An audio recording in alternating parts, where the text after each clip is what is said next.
Hi guys, this is Connie. We're going to continue because we are so close, super close to the end of this. So, here's Connie Reads 8 Keys. I believe this is chapter 23. Yes, chapter 23. Keeping the keys.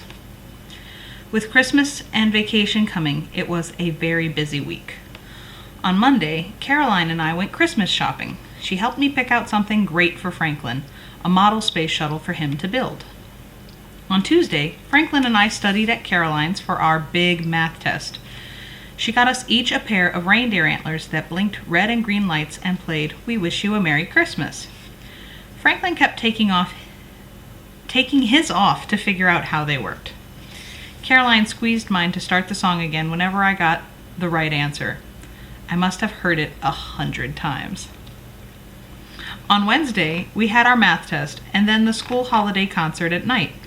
I told Uncle Hugh and Aunt Bessie not to come because it was going to sound horrible, particularly the solo by Diana the cat girl. But they came anyway. They always do. Diana's singing turned out to be not completely horrible. On Thursday, Aunt Bessie and I baked 5 dozen cookies for me to give to my teachers. On Friday, we went to Uncle Bo's for a holiday dinner. Jack and Alec taught me how to play their new game system. The next morning, the first of Christmas vacation, I found Uncle Hugh and Aunt Bessie at the kitchen table having breakfast. There was tons of food, so I helped myself to scrambled eggs, bacon, and Danish. I sat down and poured a mug of coffee. I took a swig and spat it back into the cup. Ew.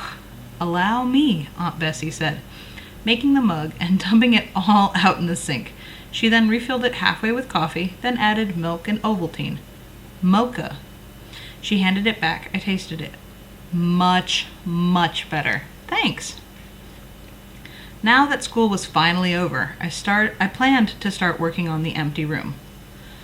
Uncle Hugh, can you take me to get a few things? I asked. Well, this morning I'm heading out to get our Christmas tree. Does that interest you? Yes!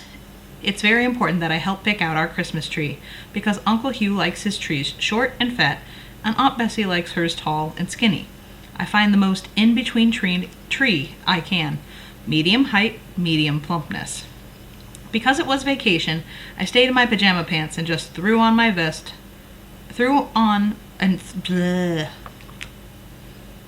Because it was vacation, I stayed in my pajama pants and just threw my vest on over my sweatshirt.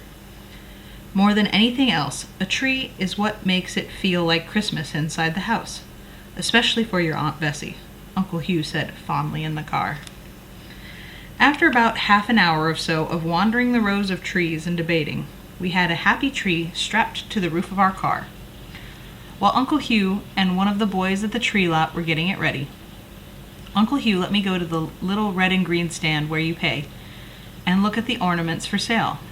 I bought a snow-suited baby in a sleigh that said, "Baby's First Christmas," for Ava. It took me, Uncle Hugh, and Leonard to get the tree in the house. Then we had to set it up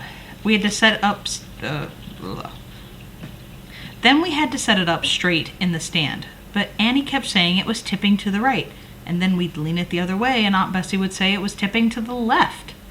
Finally, when the tree was up, I helped Aunt Bessie find the decorations in the attic. Then I gave Annie Ava's little present. "How wonderful," she said. "This is Ava's first ornament. That was really thoughtful of you, Elise." I thought it might be nice because it's also her first time coming to the family decorating. I thought something should be hers.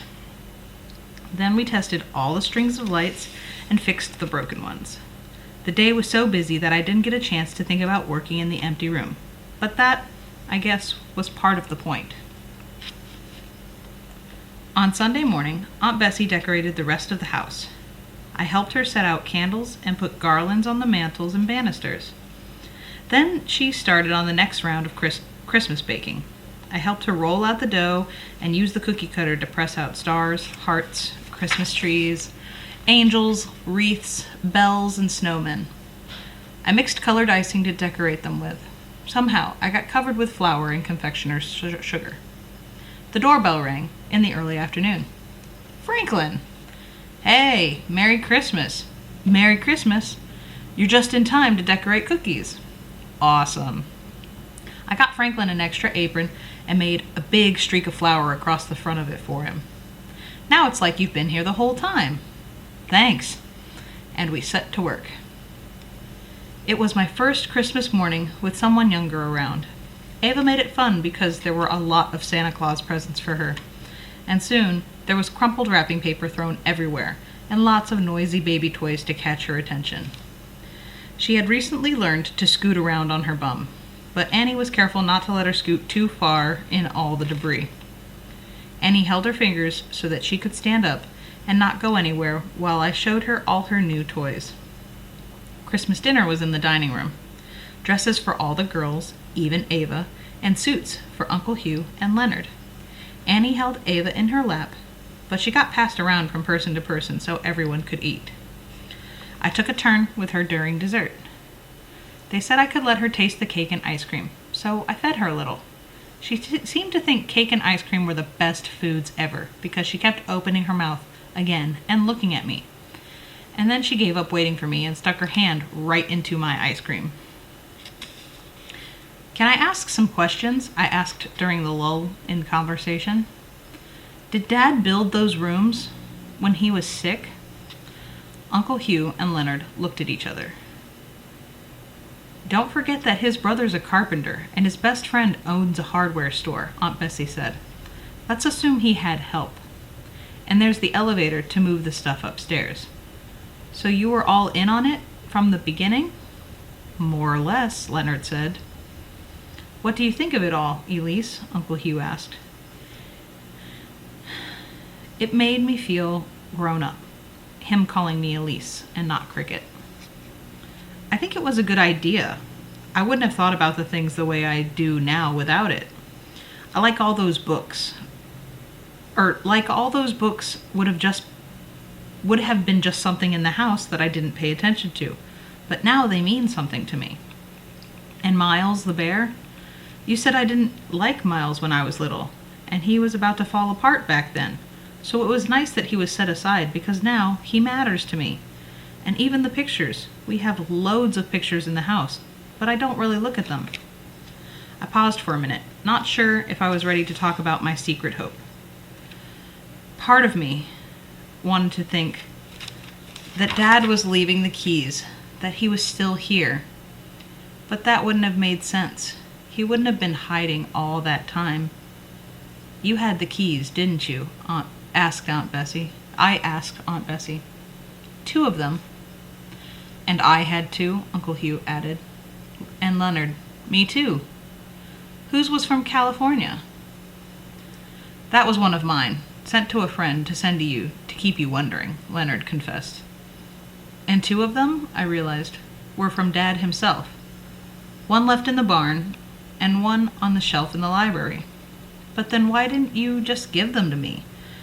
Why did you make me wait for years and years? He told me, I don't know about anybody else, to wait until I thought you were ready, Uncle Hugh said. You started opening the doors yourself, and, to be honest, I wasn't sure that you were ready. It was Bessie who gave you that next key. She said you must have learned what your dad hoped you would learn from the first room when you went to visit your mom. Why do you think he spread them out? I asked. Well, each of us have had different ideas of when you were ready, said Aunt Bessie. Are you all finished then? Asked Leonard. Have you gotten all the keys? Yes, but I still have something left to do. What's that? Take care of the empty room. When Christmas was over, it was finally time to focus on my project. I had the whole rest of break to work on it. I asked Uncle Hugh if he could drive me to a few places and help me pay for a couple of things. He took me to a drugstore to have several photos blown up, and then to a craft store to pick out frames and other supplies. Uncle Hugh paid for everything without even saying anything about what it cost. I took everything up to the empty room. It wasn't so empty now. On the last day of vacation, my friends came over. Caroline got dropped off first. Hi, Elise. She ran up the steps of the front porch where I was waiting in my coat and gloves and scarf. Happy New Year.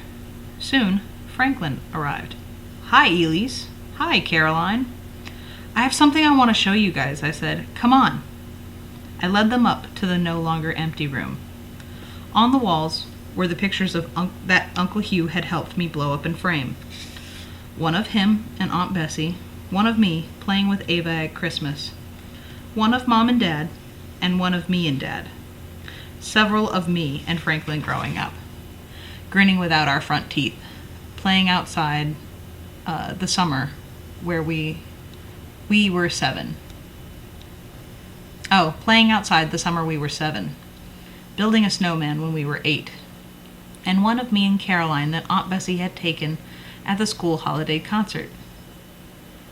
Maybe we can get some more pictures, I said to Caroline. We will.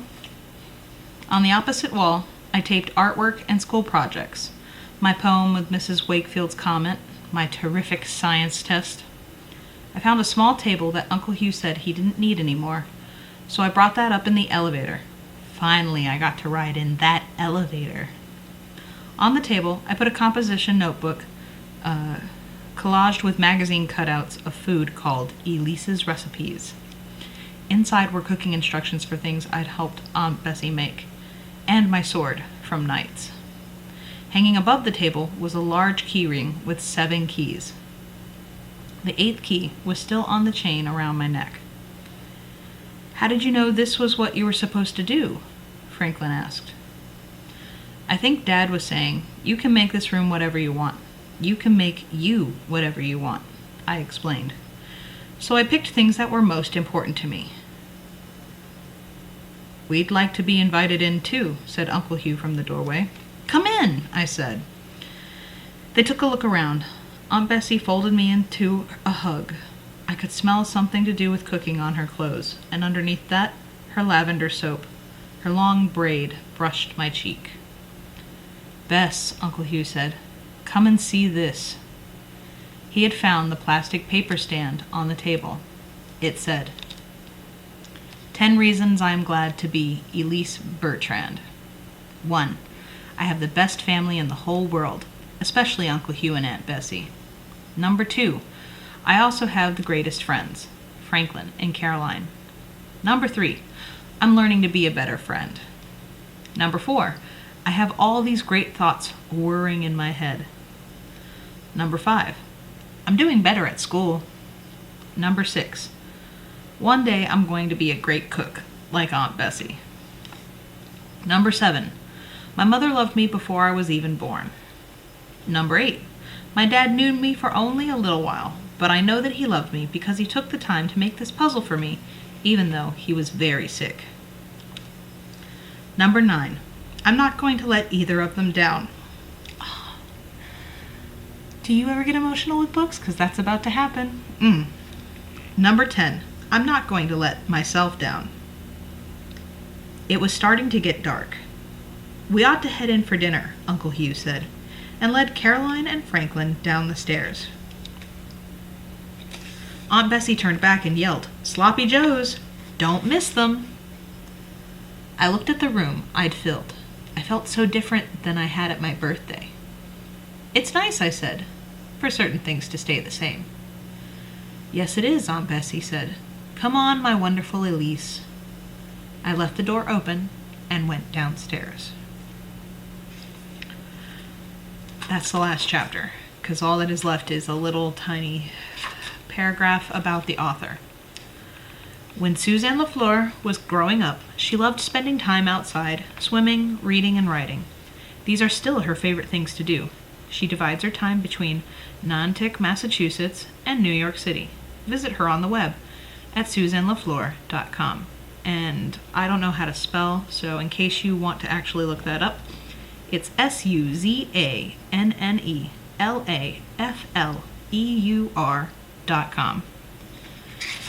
And that, folks, is the end of Connie Reads 8 Keys. Thank you for joining me, and continue to recommend a book that you would like me to read. I have one that I'm currently reading right now that I would like to finish before I pick up another book. And then after that, I have a couple of really good recommendations, but I could always use some more. So please continue to send me. Oh, it's over!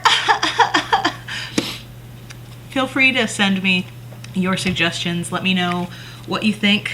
Let me know what you think I should read. And if there's something else you want to see me do on camera, let me know. And until the next book, be careful with that and enjoy, please and thank you. And thank you again for checking in on Connie Reads 8 Keys. I'll see you next time. Bye.